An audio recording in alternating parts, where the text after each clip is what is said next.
Hello everyone, welcome back to my YouTube channel VKMMJ centre. हमारे YouTube channel में आप सबका बहुत बहुत स्वागत है। कैसे हैं आप सब? उम्मीद करते हैं आप सब बहुत अच्छे होंगे। आज हम लोग इस सेशन में SST से प्रश्नों को हल करेंगे जो विभिन्न प्रतियोगी परीक्षाओं के लिए महत्वपूर्ण होता है। तो आज का पहला प्रश्न है, इस वीडियो के सीरियल पर न जाइएगा, हम लोग आज 25 प्रश्नों को हल करेंगे। आज का पहला प्रश्न हम लोग देखेंगे। पहला प्रश्न है, निम्नलिखित में से किसमें गायत्री मंत्र है? ऑप्शन ए है ऋग्वेद, ऑप्शन बी है उपनिषद, ऑप्शन सी है यजुर्वेद और ऑप्शन डी है आरण्यक। तो इसमें से किसमें गायत्री मंत्र का उल्लेख है बताना है। ऋग्वेद में है, उपनिषद में है, यजुर्वेद में है या आरण्यक में है। तो हम लोग सब लोग जानते हैं जो गायत्री मंत्र है उसका उल्लेख किसमें है? ऋग्वेद में है। तो इसका ऑप्शन ए सही हो जाएगा, ऋग्वेद। अगला प्रश्न है, फ्लाइंग सिख के नाम से कौन प्रसिद्ध हैं? ऑप्शन ए है मिल्खा सिंह, ऑप्शन बी है बहादुर सिंह, ऑप्शन सी है सुरजीत सिंह और ऑप्शन डी है प्रीति पाल सिंह। तो फ्लाइंग सिख के नाम से किन्हें जाना जाता है बताना है आप लोग। तो ऑप्शन ए है मिल्खा सिंह, ऑप्शन बी है बहादुर सिंह, ऑप्शन सी है सुरजीत सिंह और ऑप्शन डी है प्रीति पाल सिंह। फ्लाइंग सिख के नाम से जाने वाले जो व्यक्ति हैं उनका नाम है मिल्खा सिंह। तो इसका ऑप्शन ए सही हो जाएगा। अगला प्रश्न है, प्लीहा को निकाल देने से होती है क्या होगा? ऑप्शन इसमें 4 दिया है, क्या क्या है? ऑप्शन ए है एंटीबॉडी के उत्पादन में कमी होगी, ऑप्शन बी है RBC के उत्पादन में कमी होगी, ऑप्शन सी है प्लेटलेट्स के उत्पादन में कमी होगी और ऑप्शन डी है प्लाज्मा की मात्रा में कमी होगी। तो शरीर से अगर प्लीहा को निकाल दिया जाए तो क्या होगा? तो इसमें 4 ऑप्शन है, इसमें से आप कौन सा ऑप्शन सही होगा? तो जो प्लीहा होता है वह एंटीबॉडी बनाने के काम में आता है, काम करता है। तो इसका ए ऑप्शन सही हो जाएगा, एंटीबॉडी के उत्पादन में कमी हो जाएगी। अगला प्रश्न है, राजा राममोहन राय ने निम्नलिखित में से किसकी स्थापना की थी? ऑप्शन दिया गया है, ऑप्शन ए है आर्य समाज, ऑप्शन बी है प्रार्थना समाज, ऑप्शन सी है ब्रह्म समाज और ऑप्शन डी है रामकृष्ण मिशन। तो यह बहुत प्रसिद्ध प्रश्न है जो प्रतियोगी परीक्षाओं में पूछे जाते हैं। तो इनमें जो ऑप्शन होगा ABCD कौन सा सही होगा आप लोग बताएंगे। तो जो राजा राममोहन राय थे उन्होंने क्या किया था, किस समाज की स्थापना की थी? तो वह समाज जो था उसका नाम था ब्रह्म समाज। तो इसलिए इसका ऑप्शन सी सही हो जाएगा, ब्रह्म समाज।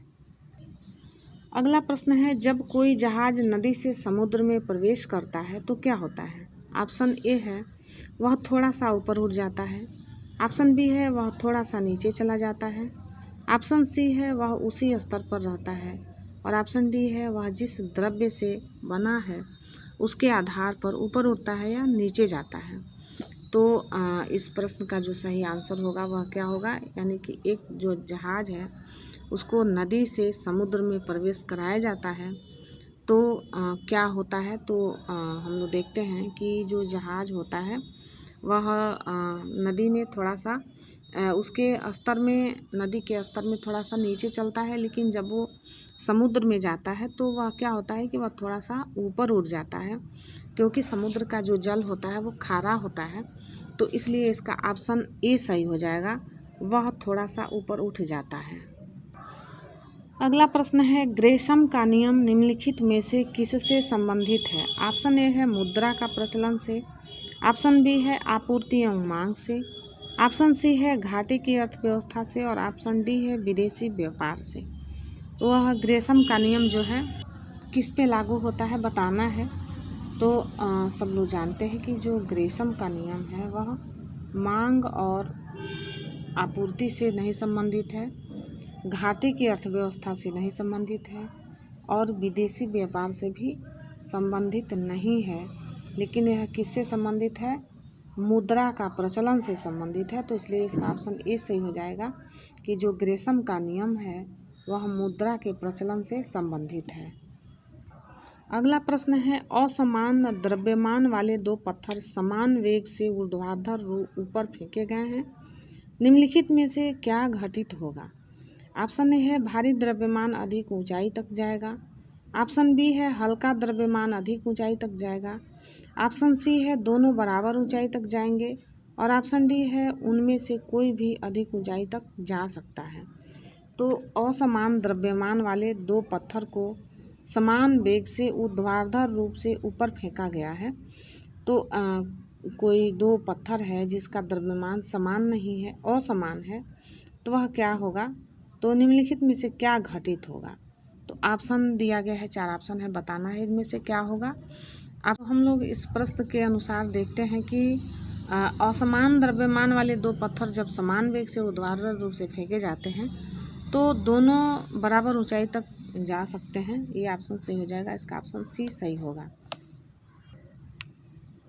अगला प्रश्न है, भारत में विश्व का दूसरा सबसे बड़ा नवीनीकृत जीन बैंक किस संस्था में स्थापित किया गया है? ऑप्शन है राष्ट्रीय पादप जैव प्रौद्योगिकी संस्थान, बी है राष्ट्रीय पादप रक्षा संगठन, ऑप्शन सी है राष्ट्रीय पादप आनुवांशिक संसाधन ब्यूरो, ऑप्शन डी है केंद्रीय राष्ट्रीय पादप संग्रहालय। तो इस प्रश्न का जो सही आंसर होगा वह क्या होगा? जो प्रश्न है, भारत में विश्व का दूसरा सबसे बड़ा नवीनीकृत जीन बैंक किस संस्था में स्थापित किया गया है? तो उस संस्था का नाम बताना है। तो वह जो संस्था है वह है राष्ट्रीय पादप आनुवंशिकी संसाधन ब्यूरो। तो इसका ऑप्शन सी सही हो जाएगा। अगला प्रश्न है, तंजावुर के मंदिरों में किस नृत्य रूप को प्रोत्साहित किया गया है और अपनाया गया है? ऑप्शन ए है कुचिपुड़ी, ऑप्शन बी है भरतनाट्यम, ऑप्शन सी है कथक और ऑप्शन डी है कथकली। इस प्रश्न का जो सही आंसर होगा वो कौन सा होगा कि तंजावुर के मंदिर में कौन सा जो नृत्य है उसको अपनाया गया है और उसको प्रोत्साहित किया गया है? तो इसका आंसर बताना है, कौन सा आंसर सही होगा। तो इसका जो आंसर बी होगा ऑप्शन, वो सही हो जाएगा, भरतनाट्यम। तंजावुर के मंदिर में भरतनाट्यम नृत्य को प्रोत्साहित किया गया है और अपनाया भी गया है। अगला प्रश्न हम लोग देखें, बर्फ पर दाब बढ़ाने से उसके गलनांक पर क्या प्रभाव पड़ेगा? ऑप्शन ए है घट जाएगा, ऑप्शन बी है बढ़ जाएगा, ऑप्शन सी है शून्य हो जाएगा और ऑप्शन डी है अपरिवर्तित रहेगा। तो जो बर्फ़ है उस पर दाब बढ़ाने से उसके गलनांक पर क्या प्रभाव पड़ता है बताना है। तो इसका ऑप्शन ये सही होगा कि उसका गलनांक जो है वह घट जाएगा। तो इसका ऑप्शन ए सही हो जाएगा। अगला प्रश्न है, सामान्य भाषा में एसिटिक एसिड को क्या कहा जाता है? जो एसिटिक एसिड होता है उसको सामान्य भाषा में क्या कहा जाता है? तो ऑप्शन ए है स्पिरिट कहा जाता है, ऑप्शन बी है बेकिंग सोडा, ऑप्शन सी है सिरका या ऑप्शन डी है कास्टिक सोडा। तो जो एसिटिक एसिड है उसको सामान्य भाषा में क्या बोला जाता है बताना है।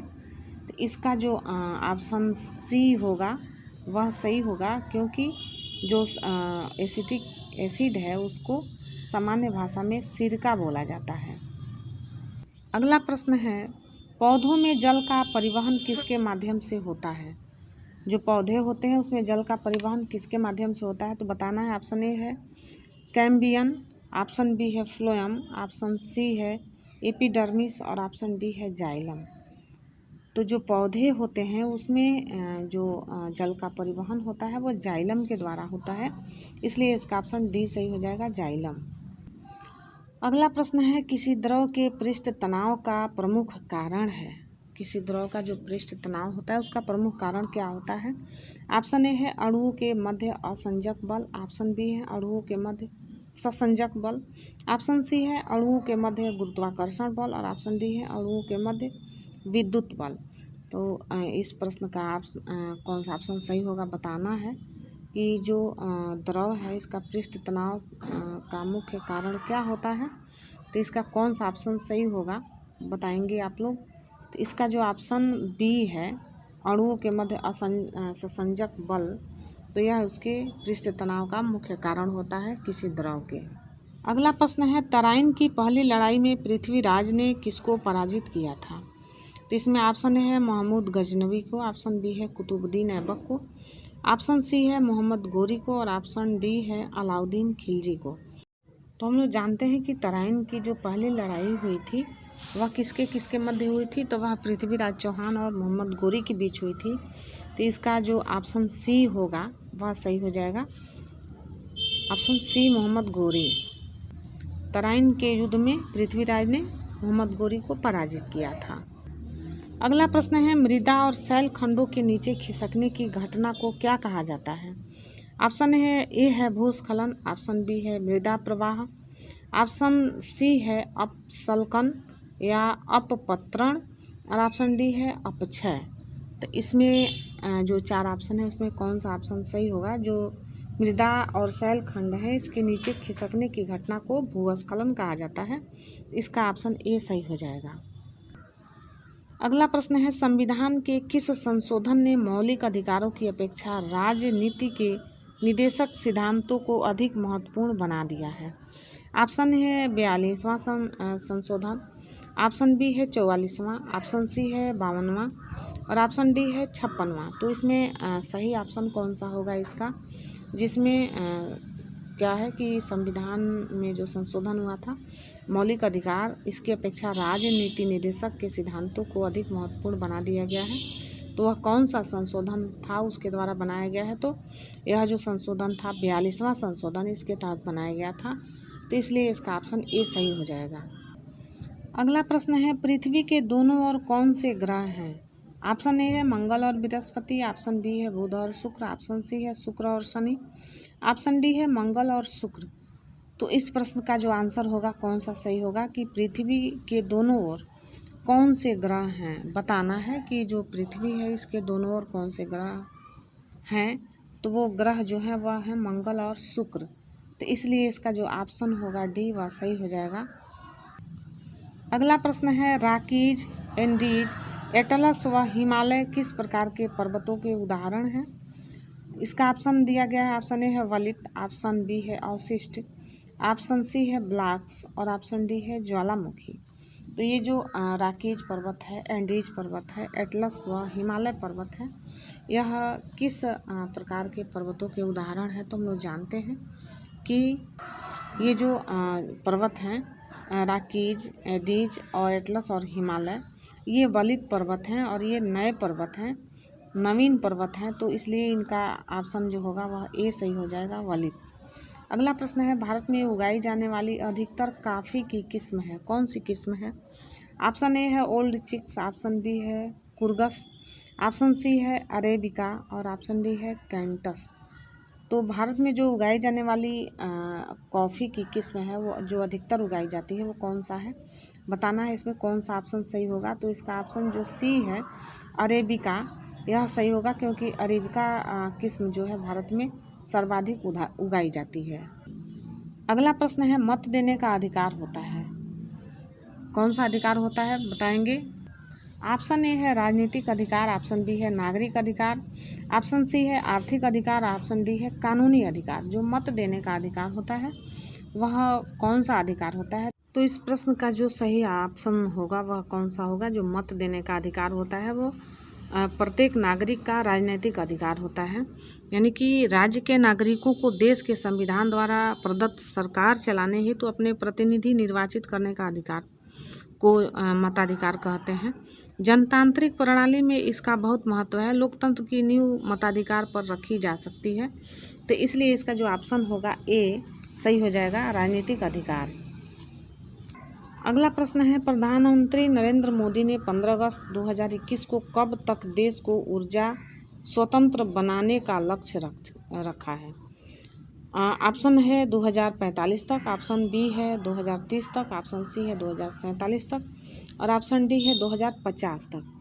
तो जो प्रधानमंत्री ने भारत को जो ऊर्जा का स्वतंत्र मतलब बनाने का जो लक्ष्य रखा है वो कब तक है? तो इसका ऑप्शन जो सही होगा वह हो जाएगा 1900। जो इसका सही ऑप्शन हो जाएगा वह हो जाएगा 2047 तक इसका लक्ष्य रखा गया। अगला प्रश्न है, भारत में राष्ट्रीय सुरक्षित मातृत्व दिवस किस तिथि को मनाया जाता है? ऑप्शन ए है 10 अप्रैल, ऑप्शन बी है 11 अप्रैल, ऑप्शन सी है 12 अप्रैल, ऑप्शन डी है 13 अप्रैल।